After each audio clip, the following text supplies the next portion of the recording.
Era la hora justa, precisa, inexorable, hora que en la infinita inmensidad es sinónimo de día de gloria, edad de oro, resplandor de voluntades soberanas que llega cuando debe y se va cuando ha terminado de manifestarse. Y ese algo supremo, como el fiat del infinito, iba a resonar en las arpas eternas, como un himno triunfal que escucharían las incontables esferas.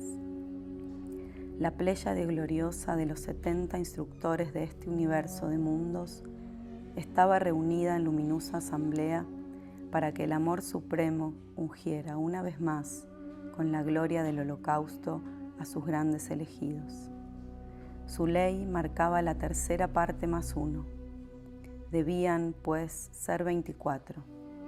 ¿Hacia dónde se abrirían los senderos largos en la inmensidad infinita? En los archivos de la luz eterna estaban ya marcados desde largas edades. No sería más que la prolongación de un cantar comenzado y no terminado aún.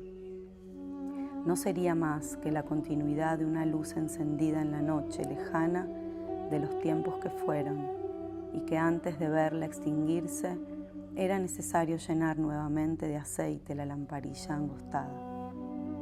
No sería más que una siembra nueva, ya muchas veces repetida de amor divino y de divina sabiduría, antes de que se extinguieran los últimos frutos de la siembra anterior.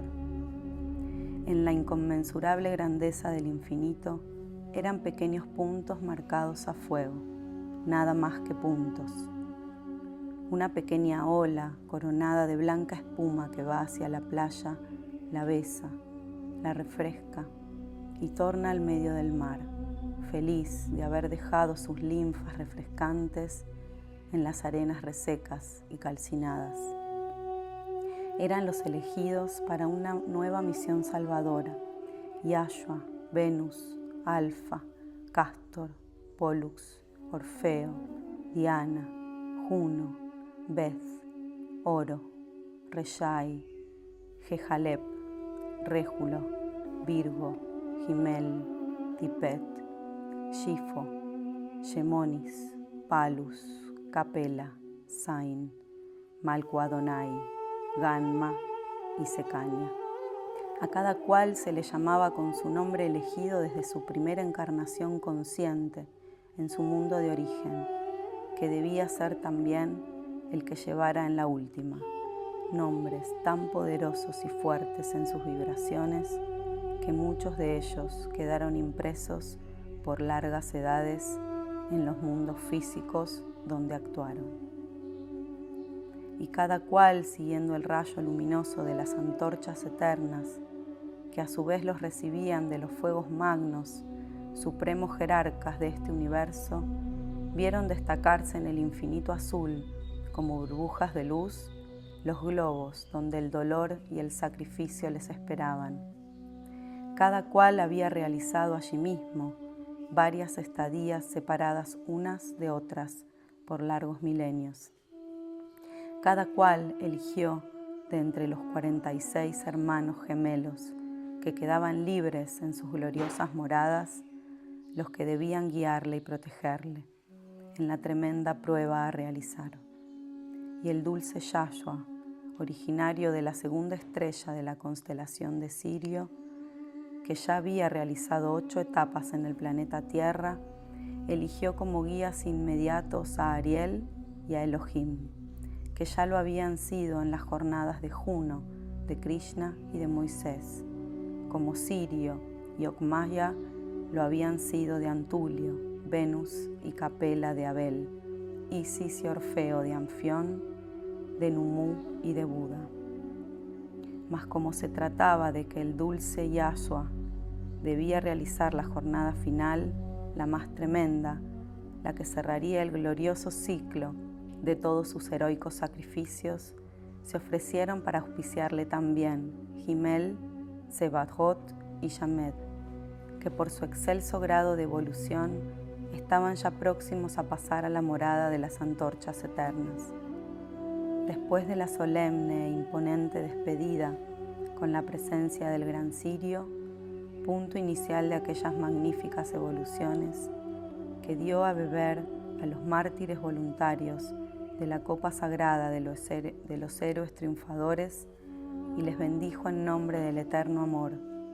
Los 24 misioneros fueron vestidos con las túnicas grises de los inmolados, y el dulce y tierno Yahshua fue conducido por sus 5 guardianes superiores al portalón de color turquesa que da a la esfera astral de la tierra, donde fue sumergido en el sueño preliminar y entregado a la custodia de 3 cirios de la piedad, hasta el momento de hacerle tomar la materia ya preparada de antemano por las inteligencias encargadas de la dirección de los procesos fisiológicos de la generación humana.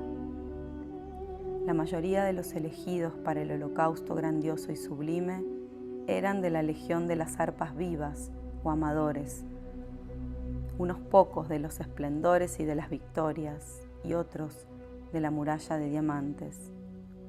Era pues una desbordante inundación de amor la que arrastraban consigo aquellos gloriosos enviados desde la altura de los mundos sirianos hasta los globos favorecidos con tan preclaros visitantes. Mas cuán ajenas e ignorantes estaban aquellas esferas del divino don que iban a recibir. En el planeta Tierra existían 4 agrupaciones de seres humanos que veían en el cielo terso de sus místicas contemplaciones el acercamiento del gran misionero.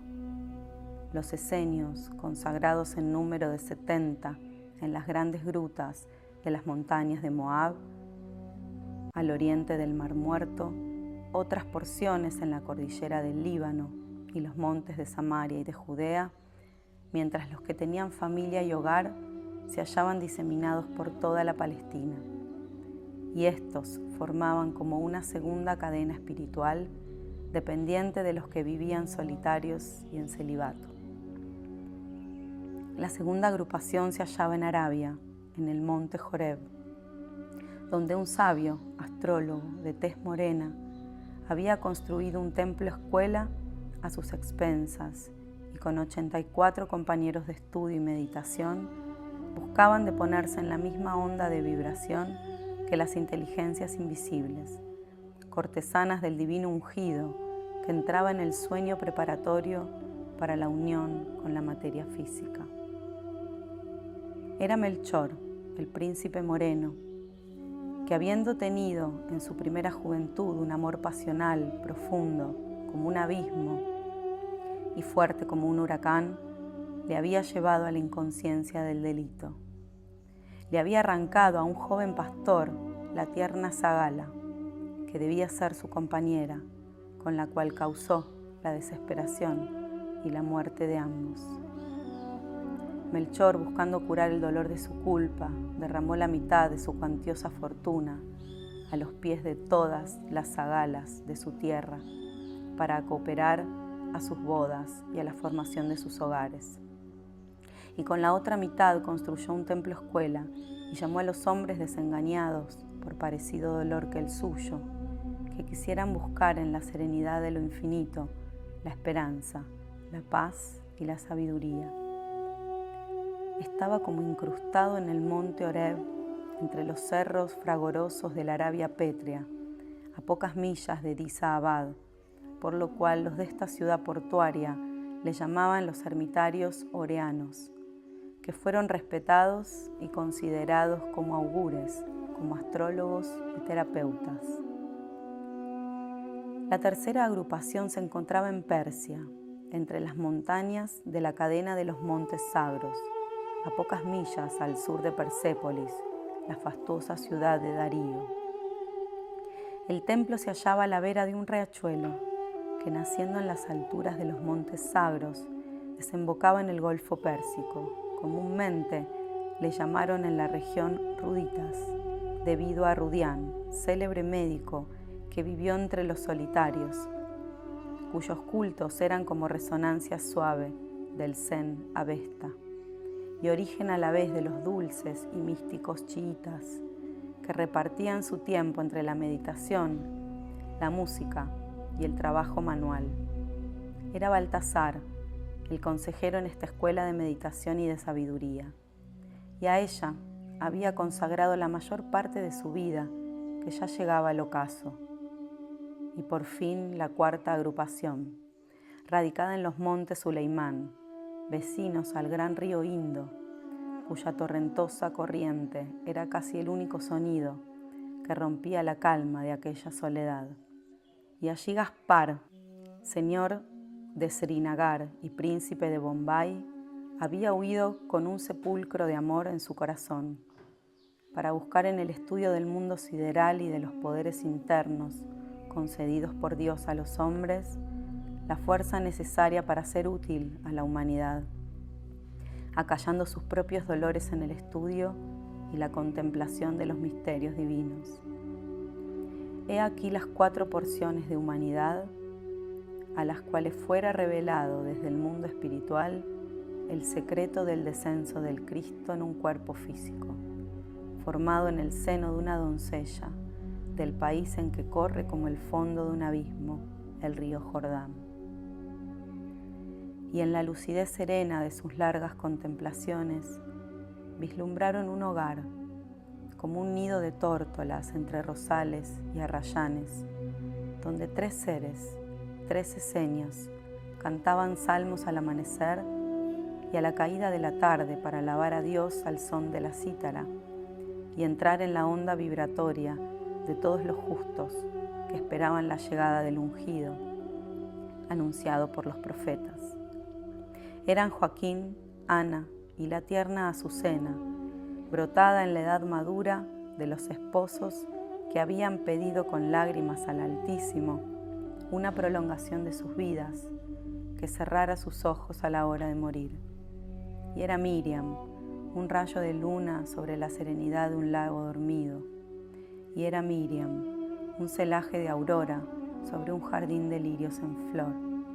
Y era Miriam, una mística alondra, cuando al son de su cítara cantaba a media voz salmos de alabanza a Jehová.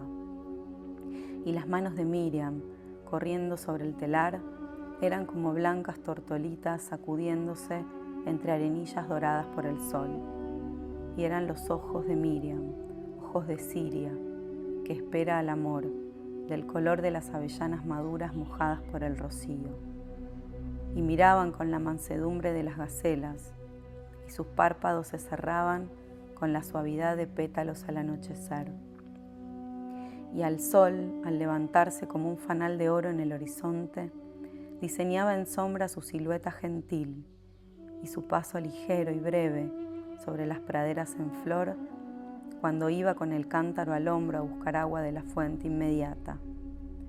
Y la fuente gozosa le devolvía su propia imagen, imagen de virgen núbil, con su frente tocada de blanco al uso de las mujeres de su país. Qué bella era Miriam en su casta virginidad.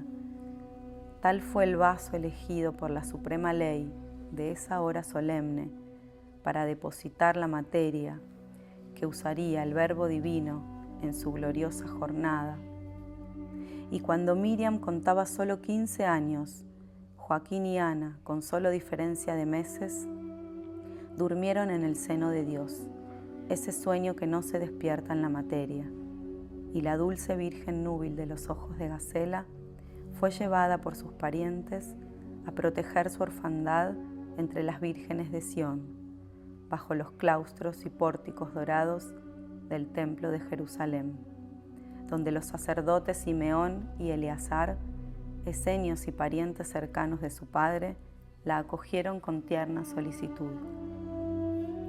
Y la dulce Miriam de las manos de tórtola, corriendo sobre el telar, tejía el blanco lino para las túnicas de las vírgenes y los mantos sacerdotales, y corrían sobre las cuerdas de la cítara, acompañando el canto sereno de los salmos con que glorificaban las grandezas de Jehová. 29 meses más tarde, Joseph de Nazaret, joven viudo de la misma parentela, era recibido en el pórtico de las mujeres por la anciana viuda Ana de Jericó, prima de Joaquín. y escuchaban las santas viudas del templo la petición de la mano de Miriam para una segunda nupcia de Joseph, cuya joven esposa dejara por la muerte su lugar vacío en el hogar, donde 5 niños pequeños llamaban Madre, Madre, sin encontrarla sobre la tierra. Y Miriam, la virgen núbil de cabello bronceado y ojos de avellanas mojadas de rocío, vestida de alba túnica de lino y coronada de rosas blancas, enlazaba su diestra con la de Joseph de Nazaret ante el sacerdote Simeón de Betel, rodeada por los coros de viudas y de vírgenes que cantaban versículos del Cantar de los Cantares, sublime poema de amor entre almas hermanas que se encuentran en el infinito. Y a todos esos versículos Miriam respondía con su voz de alondra: Bajad, Señor, a bendecir las nupcias de la Virgen de Sión. Terminado el solemne ritual, la dulce Virgen recibió en su frente, coronada de rosas, el beso de sus compañeras y de sus maestras. Besó después el umbral de la casa de Jehová, que cobijó su orfandad, y siguió a Joseph a su tranquila morada de Nazaret. Los excelsos arcángeles de Dios, guardianes del dulce Yahshua, que esperaban arrullado por una legión resplandeciente de amadores, envolvieron a Miriam en los velos nupciales que tejen en torno a las desposadas castas y puras, las inteligencias superiores denominadas esposos eternos o creadores de las formas. Y mientras caminaba al lado de su esposo hacia Nazaret, iba levantándose este interrogatorio en lo más hondo de su yo íntimo. ¿Qué quieres de mí, Señor, que me mandas salir de tu templo para seguir a un siervo tuyo que me ofrece su amor, su techo y su pan? Y después de un breve silencio, creía escuchar una voz que no podía precisar si bajaba de lo alto o era el rumor de las praderas. Miriam, ¿por qué has sido fiel en guardar tu castidad virginal en el hogar paterno y el templo de Jehová? Porque tus manos no se movieron más que para tejer el lino y arrancar melodías de tu cítara, acompañando a las alabanzas de Dios, verás surgir de ti misma la más excelsa luz que puede bajar a la tierra. Y en los pasitos breves y ligeros seguía a su esposo camino a Nazaret, absorta en sus pensamientos tan hondos que la obligaban a un obstinado silencio. ¿Qué piensas, Miriam, que no me hablas?, le preguntaba Joseph, mirándola tiernamente. Pienso que me veo en seguimiento tuyo, sin saber por qué te voy siguiendo, le respondía ella, haciendo un esfuerzo para modular palabras.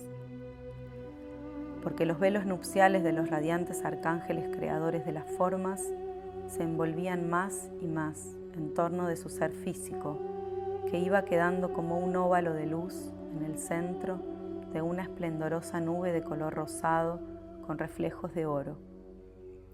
Y el silencio se hacía más hondo a medida que se acercaban a la casita de Nazaret. Silencio de voces humanas, pero lleno de armonías, de resonancias, de vibraciones dulces, suaves, infinitas. Cantaban en torno a Miriam las legiones de los amadores, mientras la belleza ideal de una forma humana flotaba ya en la ola formidable, que es luz y energía, por medio de la cual van y vienen, suben y bajan, las inteligencias excelsas, forjadoras de toda forma plástica en el vasto universo. Y apenas entrada Miriam bajo el techo de Joseph, fue a postrarse en el pavimento de su alcoba y desde el fondo de su yo elevó a la divinidad esta sencilla plegaria.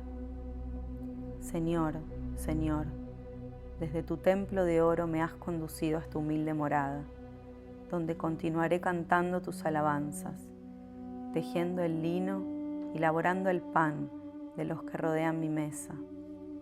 Señor, Señor, Miriam será tu rendida esclava en cualquier condición de vida en que quieras colocarla. ¿qué haces, Miriam, y por qué tienes lágrimas en los ojos?, díjole Joseph al verla de rodillas en medio de la alcoba y con 2 líquidas perlas en sus blancas mejillas. «Oro a Jehová, para que sea yo portadora de la paz en tu hogar», respondió ella.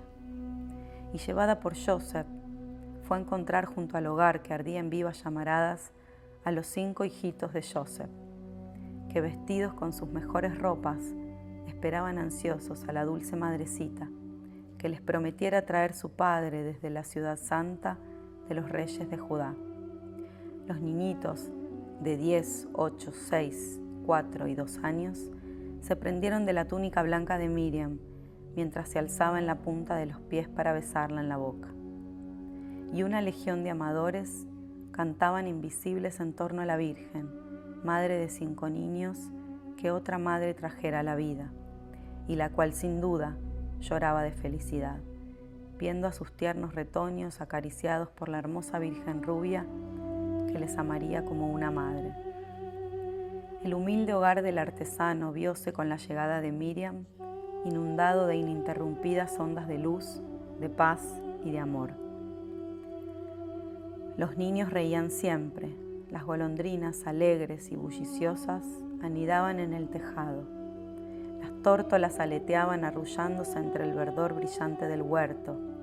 Las alondras y los mirlos cantaban al amanecer haciendo coro a los salmos de Miriam, que les acompañaba con las melodías de su cítara.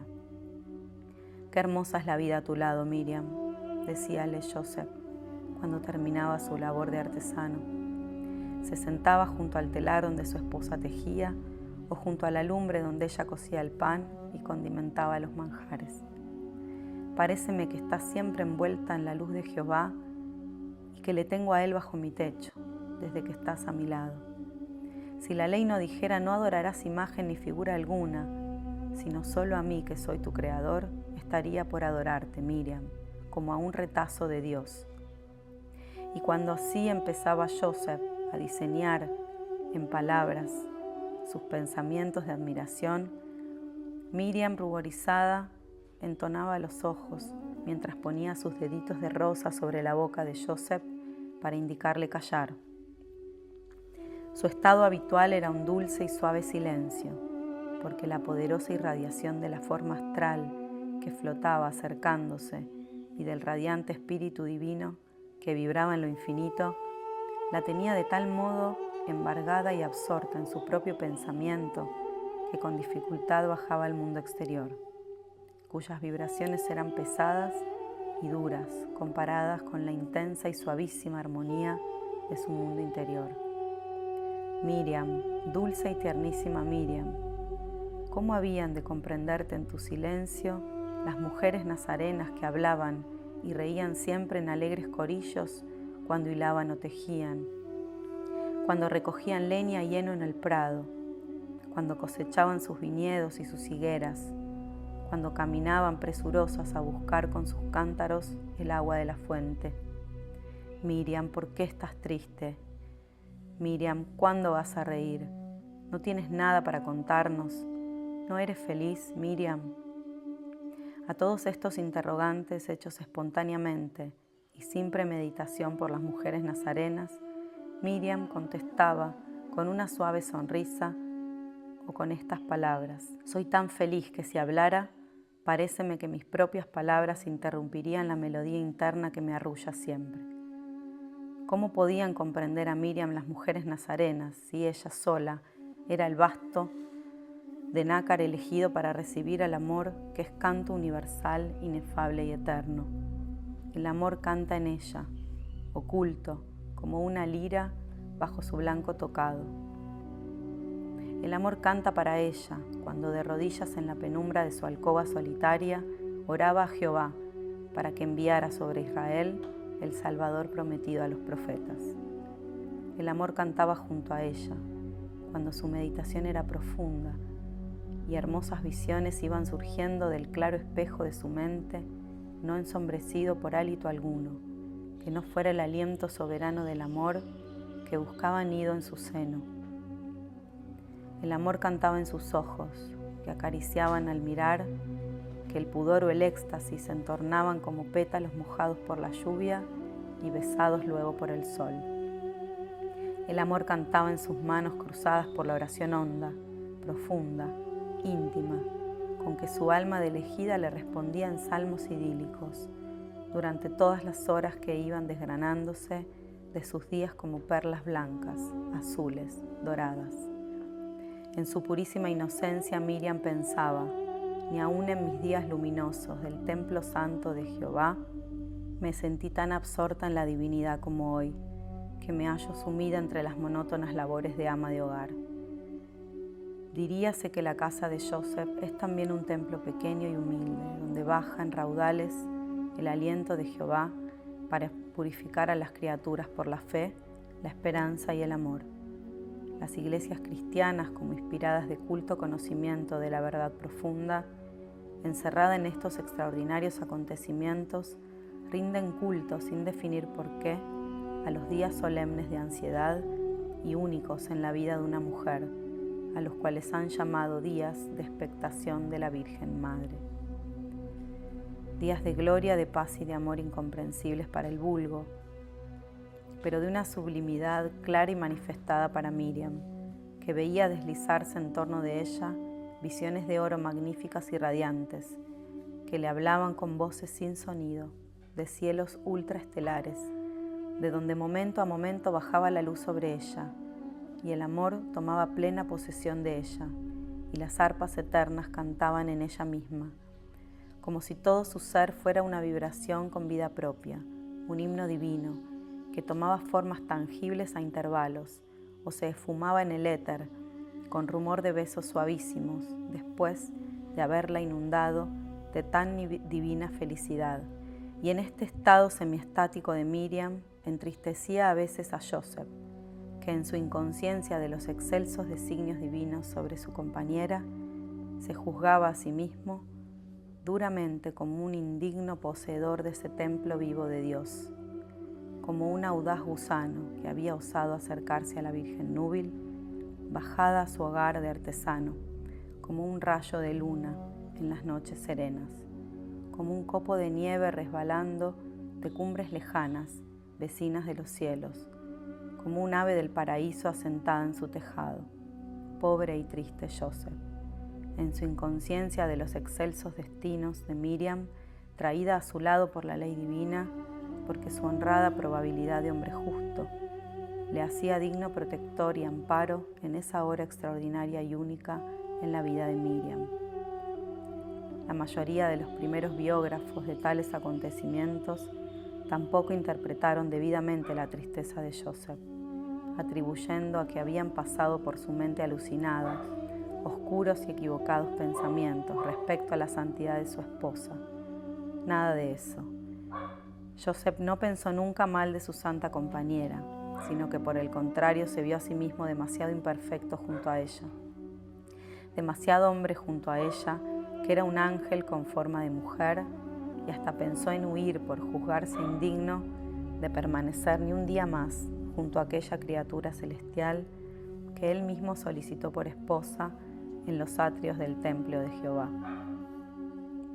Mas el amor que cantaba en Miriam cantó también una noche en sueños para el entristecido Joseph, que cayendo del lecho bañado en llanto, se posternó sobre el frío pavimento de la alcoba, adorando los designios de Jehová, que le había tomado como medio de realizar en el plano físico terrestre lo que la eterna voluntad había decretado desde las alturas de su reino inmortal. Y la infinita dulzura de una paternidad que le asemejaba a Dios cantó divinas melodías en el alma de Joseph, para quien se había descorrido el velo místico que ocultaba la encarnación del Verbo de Dios en el casto seno de Miriam. Ya está todo comprendido y sentido. Ya la gris nebulosa de cavilaciones se ha esparcido en polvo de oro y azul. Y los esposos de Nazaret esperan felices que desborde la luz divina bajo el techo humilde que les cobija. Y las arpas eternas cantaban cada vez más cerca y en tonalidades más y más solemnes. Gloria a Dios en las alturas de los cielos infinitos y paz en la tierra a los hombres de buena voluntad.